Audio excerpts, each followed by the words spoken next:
Good morning. So today's discussion is about what we're riding in. So everyone knows if you've, okay, maybe not. So we got a new camper a few months ago. It's a 2022 Cougar 354 FLS, and it had a rated pin weight of 2,500 pounds ish. It was the heaviest pin weight of the Cougars, even though it's same size as most of them 3/4 ton rated Cougars. I didn't think much of it. It's 2,500 pounds. It was my Ram 2500 had a 6,000 pound axle rating, and it's supposed to have like a 3,000 pound rear axle weight empty. So it should have been within the ratings, but we got the camper, truck pulled it great. We're just gonna scale it just so we know what's going on, and we scale it and our rear axle with our camper not really loaded because we're taking it back to have some warranty stuff done, and the rear axle was 6,280 pounds. So we were over our rear axle rating. Our steer axle is 5,160, so the diesels just weigh a lot, so it's, I guess, 5,200 pounds almost. And then our gross was 20,680. Our gross was great. Our gross weight rating combined for that truck, our Ram 2500, was 27,000 pounds. So 20,000 pounds, we had enough brakes, enough power, enough transmission, whatever, all of that was rated to pull that camper.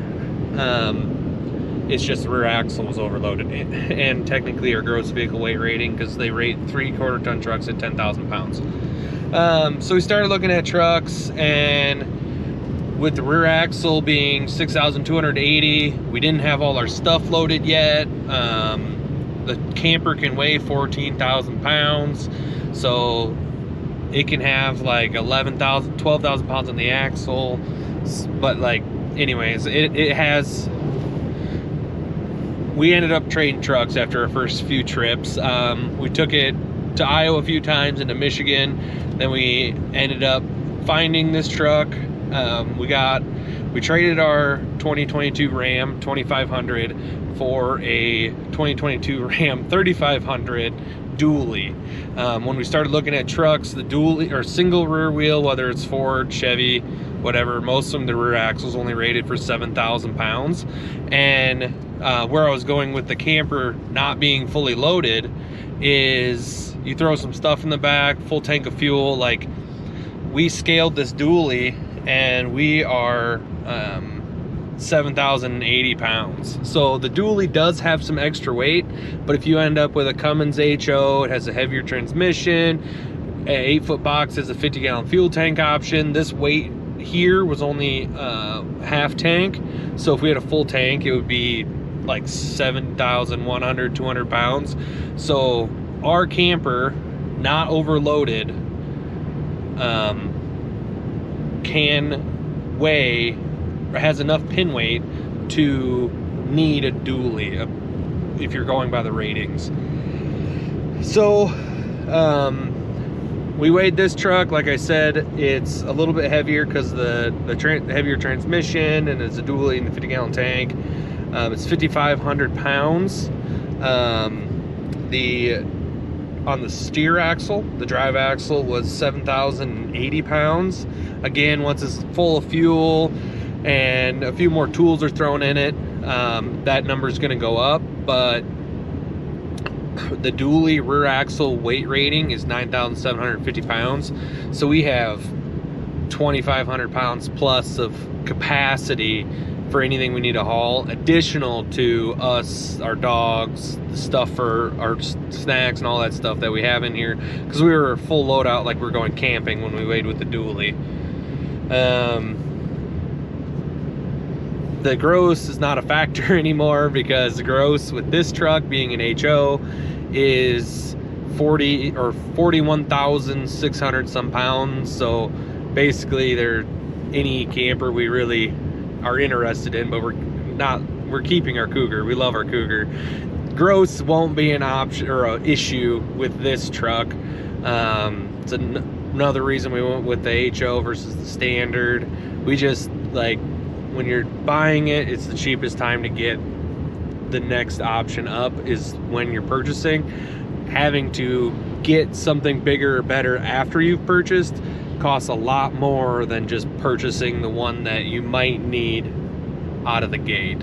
So yeah, we ended up with, like I said, 2022 Ram 3500 dually 50-gallon tank, which is extremely nice. If you're ordering a truck or looking for one for camping, gas, diesel, whichever, the 50-gallon tank is super nice. Like with the diesel, going 400 miles is not even a stress. Still have 10, 12 gallons left after 400 miles. So you just hook on and you can drive for 5-6 hours and not worry about anything. You could stop at rest stops instead of gas stations.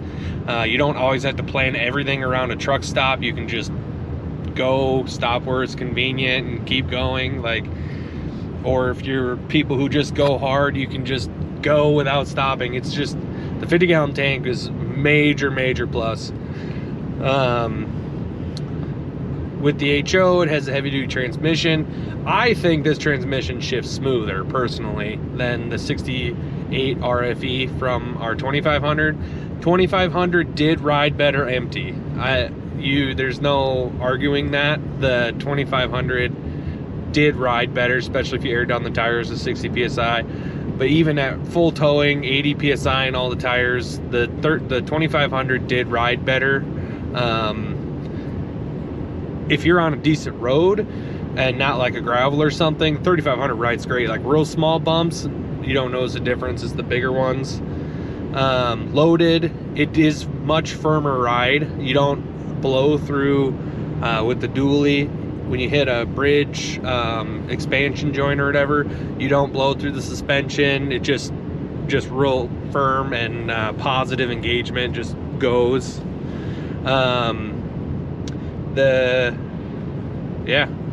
So we've got 2100 miles on this one. It's not really broken, kind of should be, because we've been towing for 1600 miles, so it should be broken, but we'll have more to talk about in the future. But so far, whether it's shifting or power or anything, I like this engine transmission much better than the other one. One of the big things, if you do tow with the 2500 or a standard output, you'll listen to like the rev flare when it goes from 6th to 5th, like on a hill or something, and it just skylines the engine and then brings it back down. The 3500 with the ASIN transmission, it literally, you're in 6th gear and it for whatever reason thinks it needs 5th, it just clicks into 5th. It's super smooth, no rev flare, just engine revs up to exactly where it needs to be, clicks into 5th, and goes. I don't know, I didn't drive it much before we towed, and I don't know if the 3rd gear was firmer when we first got it. I remember that even towing, but now after towing a bunch, the whole transmission is just really smooth. But I don't know much else differences. Dualies, I mean, it's not as big of a difference as you think. You are a little wider, but it's not like you fit in a parking spot because the doors have to open. So it's not like you're that much wider. The 2 foot longer wheelbase probably notice just as much, because that affects your turning. Whereas, so the shorter wheelbase is going to turn better around town if you're acting like a car. But like parking, whatever, as long as you can pull into the parking spot at a decent angle, you don't notice a difference really with the dually versus not. I don't have much comparison to single rear wheel 1-tons to know if they ride better. That could be, so if your pin weight's a little lighter and you want a better ride, it'd be something to look at. But if you have a heavier pin weight, don't be afraid to go with the dually. Yeah, I guess I'm sure we forgot something, but we'll have another update video or something later. So thanks for watching.